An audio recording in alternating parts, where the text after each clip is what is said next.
Hi, people. Welcome to Trash the Game Plan podcast. I'm your host, Maddie Schmidt. First off, thank you for tuning in because it's going to be a good episode, and I'm not just saying that. If y'all missed college football this past weekend, you missed a lot. You might just want to go back and watch all the games because there's a lot to catch up on. I'm just kidding. Alabama went down, Clemson went down. A lot of people didn't see that coming. I sure didn't.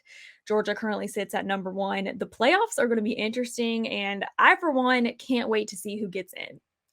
But on today's episode of Trash the Game Plan, we're going to focus on the NFL because we have Carmen Vitali joining the podcast. She's a current Fox Sports NFL reporter, and she's also a former Tampa Bay Buccaneers reporter. She's got a lot of knowledge to share, and I can't wait. We're going to focus on what's going on in the NFL right now, Green Bay's slump. And then for the majority of today's episode, we're going to talk about being a woman in a male-dominated field and what it's like creating a career in the sports media field. Because, y'all, it ain't easy. All right, let's cut to Carmen because we got a lot to chat about. Welcome to Trash the Game Plan, Carmen. It's so awesome to have you on today. How are you? I'm doing fantastic. Thank you so much for having me and reaching out. This is so fun. Yeah, I know a lot of people do know who you are, but there are some that don't, and they totally should. So why don't you Appreciate you. start by giving a little background on who you are and what you do? Thank you for that. I'm not sure people need to know who I am, but I am with Fox Sports now. I am part of a new staff that they have hired this season to start covering all of the divisions across the NFL. So I cover the NFC North, which is especially close to my heart just because I grew up outside of Chicago and grew up watching these teams. I spent the last 6 years with the Buccaneers and as their team reporter, their team writer, and it was a great way to get into the industry, kind of get in how you fit in. And I learned and still do love all of the fans down there and that team. But there's something special about being able to cover these teams that you grew up watching and idolized as a kid. This is something I've wanted to do since I was about 9 years old. I wanted to be a sports reporter. So it's cool to do it. And it's cool to do it in my hometown and to talk about this insane division that has turned out to be very interesting, contrary to what I think most people thought before the season. Definitely. For those listening, if you don't already follow Carmen on Twitter, you should because she knows her stuff. But I do want to spend the majority of today talking about women in sports and the journey to creating a successful career in a male-dominated field. Yeah. But first, we do have to talk some football. Week 9 was interesting, Carmen. Green Bay's on a 5-game losing streak. Jets beat the Bills. It was weird. What was your biggest takeaway? Yeah, so I was at the game in Detroit, the Lions-Packers game. That was my assigned duty for the weekend, and so it was Fox's A team too. So we got Aaron Andrews, Tom Rinaldi, and you got Kevin Burkhardt and Greg Olsen in the booth. But it was.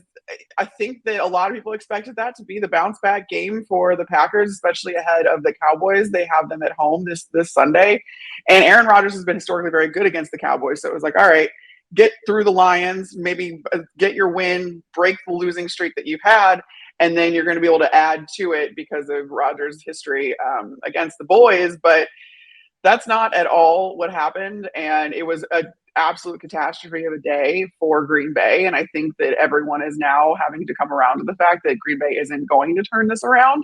That's probably the biggest takeaway I had, just because I kind of had an upfront seat to it, although Aaron Rodgers still very much believes that, and of course he does. He's the quarterback. He has to say that. But it's just they're 4 games back in the division because the Vikings they have the strongest lead of any team on their division across the league, and they're fun to watch, and they are finding ways to win. It hasn't been against the best slate of opponents yet. I think we're going to find out a lot more about the Vikings over these next 4 weeks. But it's really fun to see, another team kind of get crowned in this division so far, because the Packers have owned it for the better part of the last decade. And by the way, there's an emerging quarterback in Chicago, because that all makes sense. It looks like Chicago has a quarterback for the first time in my lifetime. Honestly, I remember getting Jay Cutler, and I think I literally cried, Maddie, when the Bears got Jay Cutler, just from being a fan of the Bears and being so thirsty for any sort of offense. Because even when they went to the Super Bowl, it was on defense and running the ball. But I think that Justin Fields is kind of starting to arrive, and everyone in Chicago is super bummed. Like, you would have no idea that they just lost that game to the Dolphins, because everyone in the city is acting like they're so jubilant and they are so excited. And everyone's like, how about them Bears? And I'm like, they lost. They're not winning anything this season, but that doesn't matter because they now have a quarterback. There's hope for Chicago. Did you expect the Vikings to be where they are right now, though? It's interesting. It was partly due to me just wanting to kind of make people's faces melt. I said that in the article, but prior to the season, we were asked for Super Bowl picks over at foxsports.com, and I picked the Vikings to go to the Super Bowl. So I can't say that like I foresaw this convincing of a performance through the first 9 weeks of the season, but I just think that the fact that they've been able to overcome adversity week in and week out, and kind of either come from behind. There's been a bunch of lead changes, and they've won. They're 6-0 in one-score games this year.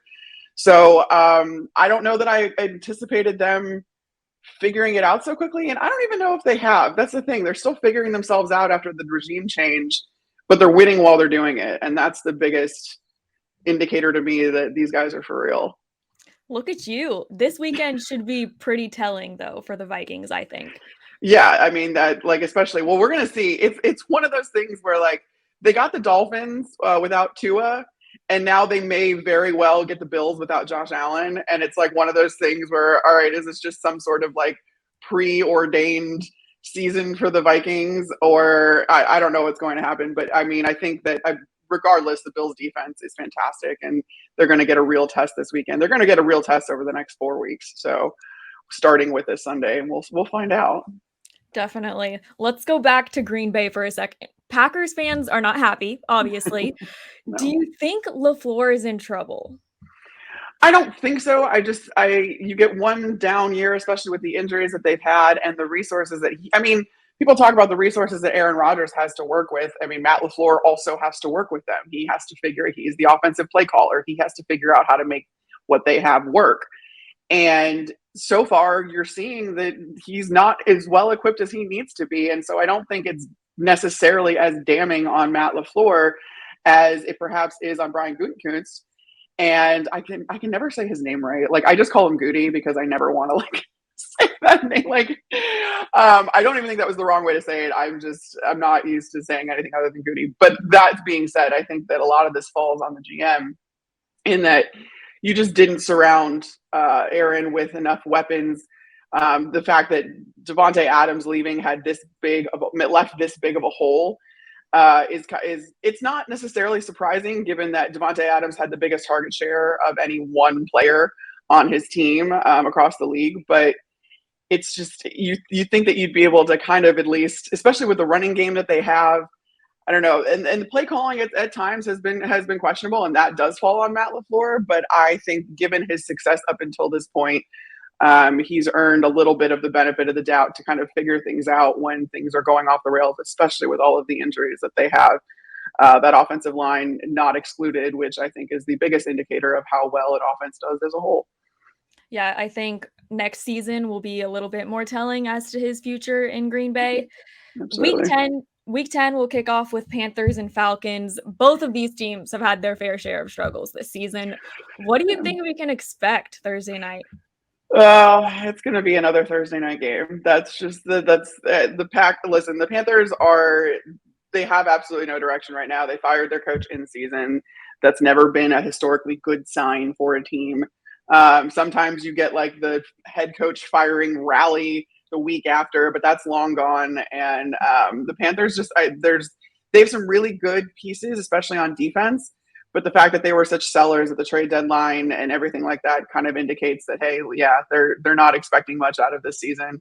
The Falcons, on the other hand, they're an interesting case because I don't really know what to make of them. I don't think that they're very good still, but they are finding ways to work with what they have, and I think that that's very commendable. After being in that division for like the last 6 years, it's hard. I mean, these two teams were at the bottom of it in recent memory. And then before that, the Falcons can never escape the epic collapse that they had. in 2017, the 2017 season. So it'll be an interesting game. I don't know that Al Michaels is going to be any happier calling this game than he has all season. He's ripping on the Thursday night games. And I don't entirely blame him. Yep, it'll be interesting. But I will say I've been a little surprised by the Falcons. The Chargers got pretty lucky with them this past weekend. Yeah, and I mean, you look at even the Bucs game, which was like the one that they had won, and before they kind of took the dive, and now hopefully they're on the way back up. But I mean, the Falcons came back in that game, and I think they let them off the hook. And I think a lot of teams kind of underestimate what they can do, just given that Marcus Mariota hasn't had success elsewhere. But he is kind of that new level of quarterback where he's got a little bit more mobility and he can make and then Cordero Patterson is just, I mean, did he just win an award? I think he just got the player of the week or something like that award. Or no, it was the Scepter on Good Morning Football. That's what I'm thinking of. Kyle Brandt's Angry Run segment. That's what I'm thinking of. Close enough. Who knows? He still could get the Offensive Player of the Week.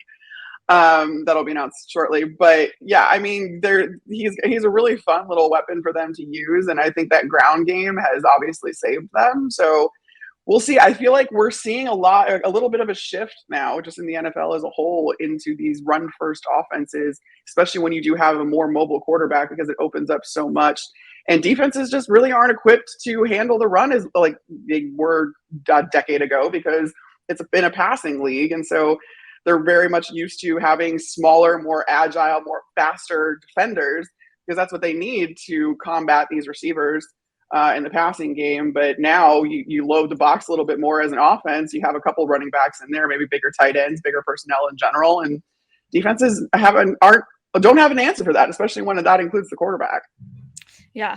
All right, Carmen, enough football. I said I wanted to talk about women in sports, and I do. You're obviously a woman and have built such a successful career in this industry and are a role model to so many young females who want to work in sports. You obviously didn't get here overnight. I know that it took a lot of hard work and a certain mindset to be where you are today. We as females face a lot of things that our male counterparts don't in this industry. That's just the way it is. We can't help that. How have you managed to navigate this male-dominated field? It doesn't sound great when I say it like this, but I just try not to think about it. I was very lucky growing up to have a father, especially and a very strong male figure in my life, to tell me that I could do whatever I wanted.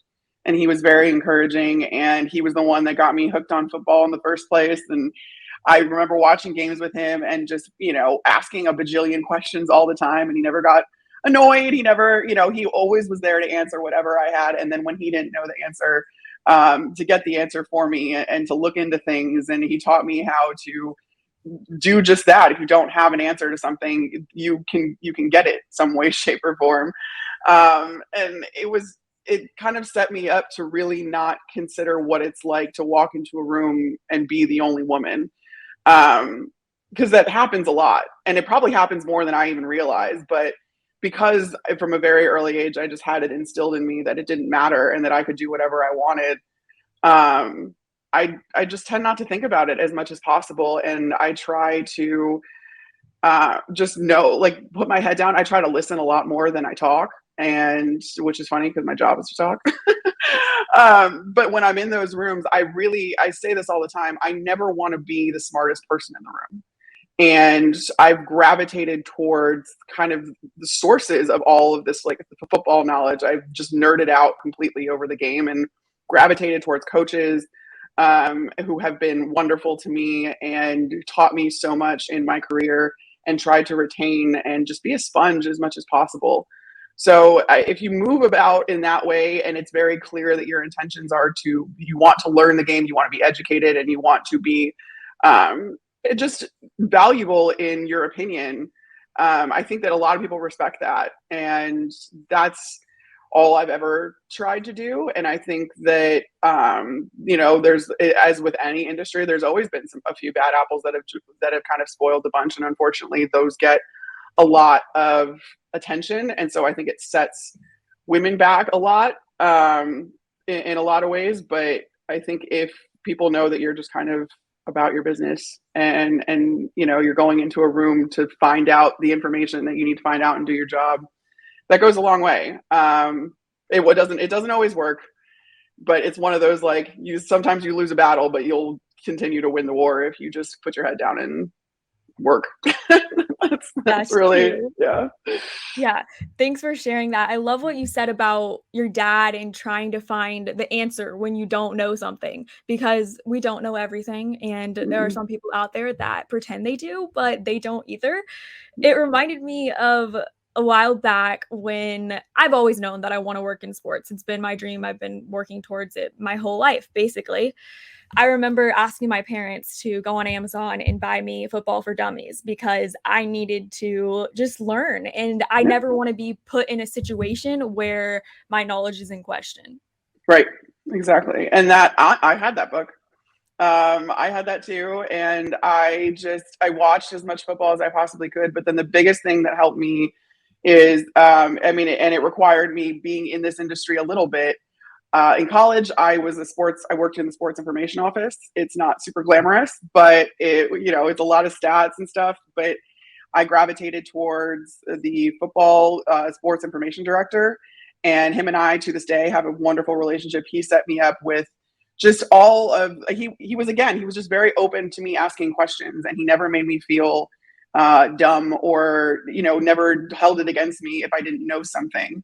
And I think that honestly, as women, that's something that we excel at, is if we know what we don't know. And that's really important, sometimes more than what you do know. It's more important to know what you don't, and to know that it is more beneficial a lot of the times to listen, and to listen to people. And if people also feel like they're being listened to, that's a lot of times they'll give you more information that way.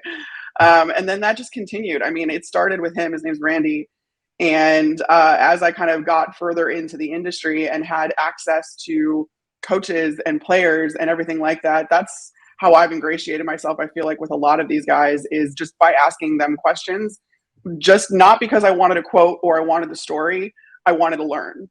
And I was lucky enough to fall into a situation with the Buccaneers where that coaching staff really took me under their wing and was so helpful in all of the knowledge that I have now. I mean, that's the reason I can break down film. It's the reason I know what I'm looking at and how I can identify coverages on defense and know route combinations on offense. And it was really because these guys took the time to teach me.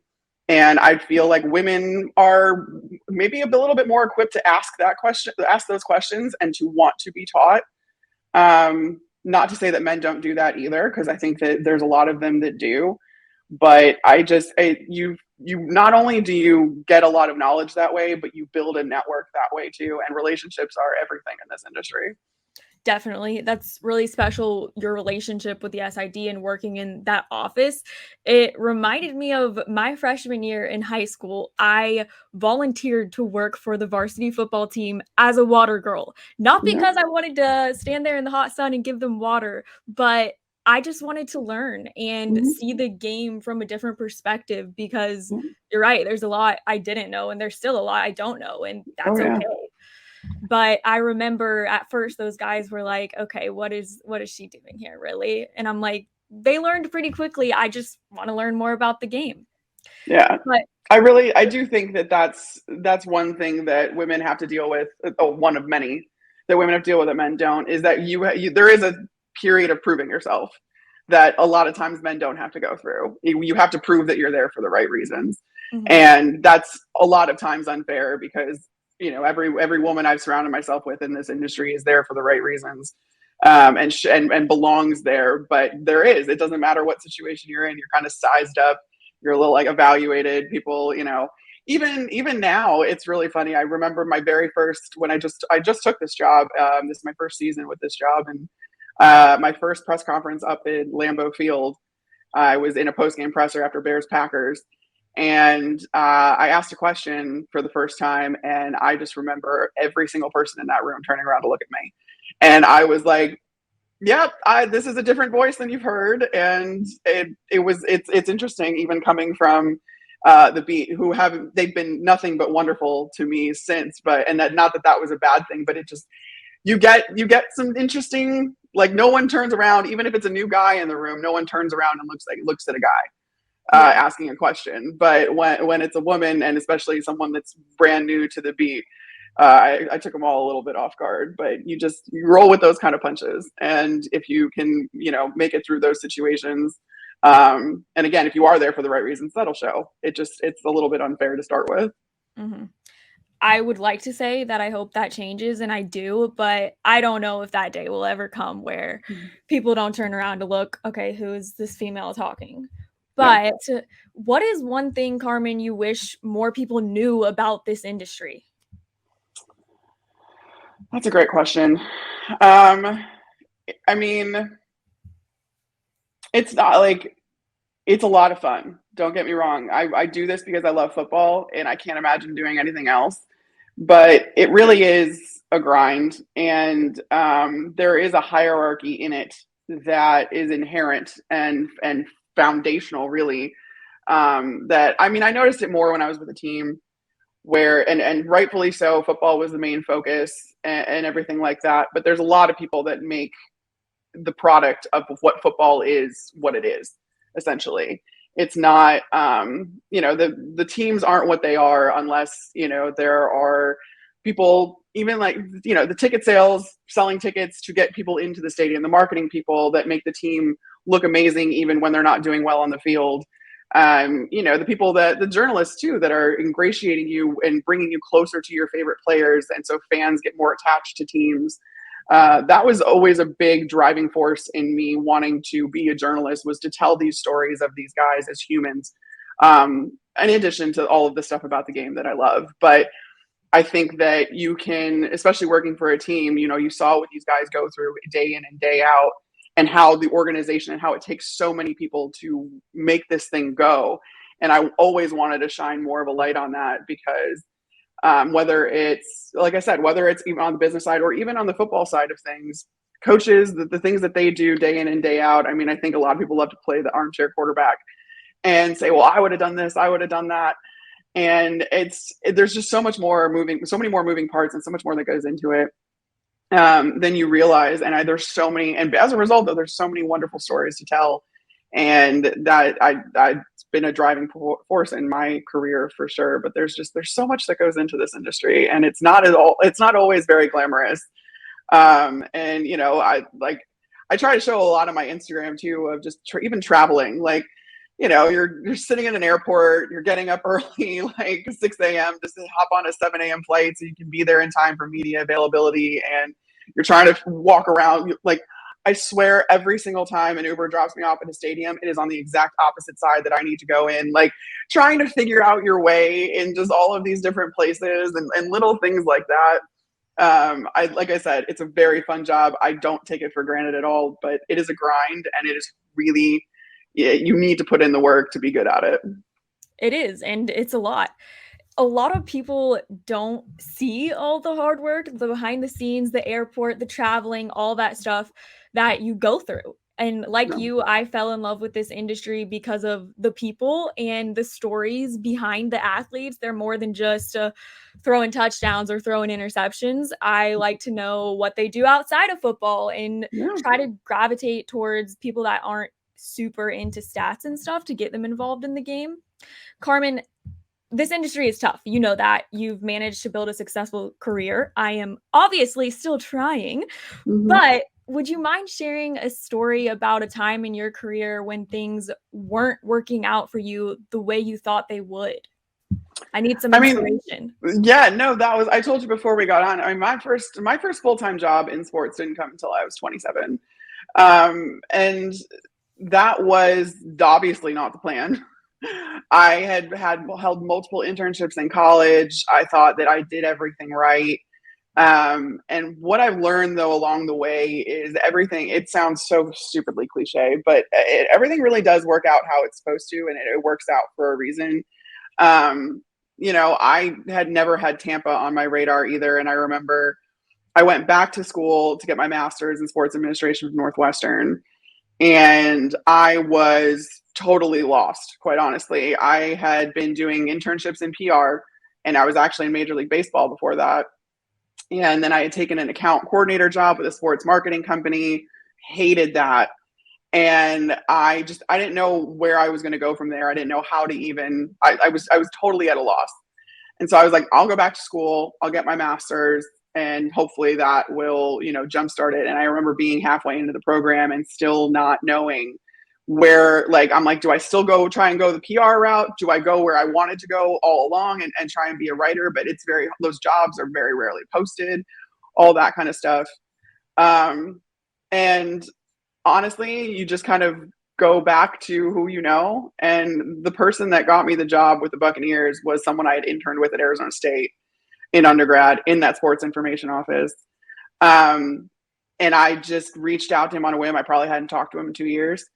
And it wasn't for the job I wanted either. And that was also kind of a point of contention. Like, am I about to move across the country from Chicago to Tampa it was a marketing communications coordinator position with the Bucks? And I had no idea, even when getting into it, it was nice working for a team, but I felt like something was missing too. And patience ended up paying off, because as it so happened, a bunch of the editorial department left, and I was like, well, I can write.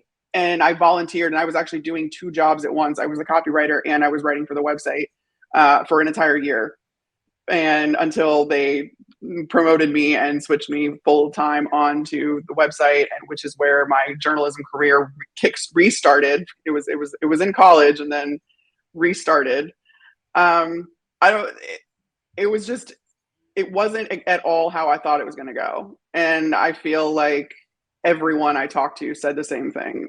It's really unfortunate. This isn't a linear path. This isn't one of those corporate jobs where you do this, you get promoted to this, you do this, you get promoted further up the ladder. And like, there's no steps like that in this industry, especially with how much it changes. So the patience, it's not one story, but it's just a story of like, I was there, and it sucks, and it's the worst feeling in the world, and you reach out for advice, and you want all I wanted was for someone to tell me what to do and how to do it.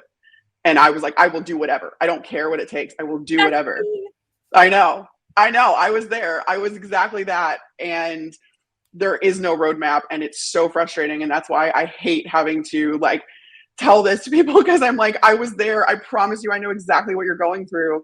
You just have to stick with it. And it's one of those like where the strong survive type things. And honestly, there's a larger conversation to be had there too about how many minority candidates that excludes, people that don't come from, like my parents luckily were able to help me out throughout my whole, getting through grad school, all that kind of stuff. I was able to take an internship with the Los Angeles Dodgers in LA, making minimum wage, because my parents paid for everything except for my rent. Like, that is often what it takes in this industry. And that's the ugly kind of underbelly of this industry, is especially when you're first starting out, it excludes so many wonderful candidates because they have to make the choice of going after what they want to do or going after what it's going to take for them to live, essentially. And if they don't have that financial help or the support system that some of us are very lucky to have. So that's the other thing too, that, like I said, that's a larger conversation about how much that, like, we talk about. I talked about this with HR at the Buccaneers actually a lot. They were like, well, how do we widen our candidate pool? They're doing a lot for the diversity and inclusion sector, but they were like, how do we become more diverse? And I was like, you need, it's not anything a business wants to hear, but you need to pay interns more. You need to make it so that they can actually live off the salary that you're paying them. Because if you don't, you're going to get people that either still live at home or have some sort of, support system or financial help. And those are the only people that can afford to take those jobs. So again, larger conversation. Went off on a little bit of a tangent there, but it's really, there's no industry quite like it. I keep trying to tell that to everybody. And even my parents don't even fully understand it. They're like, can't you negotiate more? like as an intern. They were like, can't you negotiate more? And I was like, no, that's not how it works. Yeah, I agree though with what you're saying. And I've always said, whenever the day comes when I make it in this industry, I want to start some sort of mentorship or program for females specifically to help them get their foot in the door somewhere, because you experienced it. I'm experiencing it right now. It is not easy and it's a grind. And I think there should be a better way to help people get in this industry if they want to do the hard work and learn. Right. But you're right. That's another conversation. And I've kept you long enough. I know you're busy. But Carmen, thank you so much for being here. It was a lot of fun. Thank you so much for having me, and keep doing what you're doing, man, because like I said, it's not what anyone wants to hear, but the patience paid off for me, and it can pay off for you too. That's the best I can do.